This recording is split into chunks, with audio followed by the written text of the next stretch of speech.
Russian president Vladimir പുടിനുള്ള രാഷ്ട്രപതിയുടെ അത്താഴ വിരുന്നിൽ ശശി തരൂർ പങ്കെടുത്തതിൽ കോൺഗ്രസിൽ അതൃപ്തി. സ്വന്തം പാർട്ടിക്കാരെ ക്ഷണിക്കാത്ത പരിപാടിയിൽ തരൂർ ക്ഷണം സ്വീകരിക്കാൻ പാടില്ലായിരുന്നുവെന്ന് പവൻ ഖേഡ പറഞ്ഞു. വിദേശകാര്യ പാർലമെന്ററി സ്റ്റാൻഡിംഗ് കമ്മിറ്റി ചെയർമാൻ എന്ന നിലയിലാണ് താൻ പങ്കെടുത്തത് എന്നാണ് തരൂരിന്റെ വിശദീകരണം.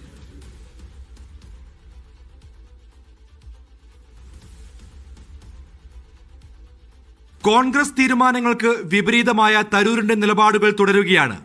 രാഷ്ട്രപതി ഭവനിലെ അത്താഴ വിരുന്നിൽ പങ്കെടുക്കാനുള്ള ക്ഷണം സ്വീകരിച്ച തരൂരിന്റെ തീരുമാനം പാർട്ടിക്കുള്ളിൽ വലിയ വിമർശനങ്ങൾക്ക് വഴിതെളിച്ചിരിക്കുകയാണ്.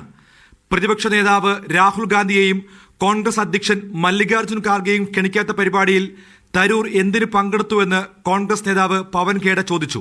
जब मेरे नेताओं को नहीं बुलाया जाए और मुझे बुलाया जाए तो जाहिर सी बात है कि हमें भी समझना चाहिए कि क्यों खेल हो रहा है और कौन ये खेल कर रहा है. हमें उस खेल का हिस्सा नहीं बनना चाहिए. जिन्होंने इनवाइट किया उन्होंने भी कमाल किया और जो इनवाइट एक्सेप्ट कर रहे हैं वो भी कमाल कर रहे हैं. ക്ഷണം സ്വീകരിച്ചതിൽ മറ്റു വ്യാഖ്യാനങ്ങൾ വേണ്ടെന്നും വിദേശകാര്യ പാർലമെന്ററി സ്റ്റാൻഡിംഗ് കമ്മിറ്റി ചെയർമാൻ എന്ന നിലയിലാണ് താൻ പങ്കെടുത്തതെന്നാണ് തരൂർ വിശദീകരിക്കുന്നത്.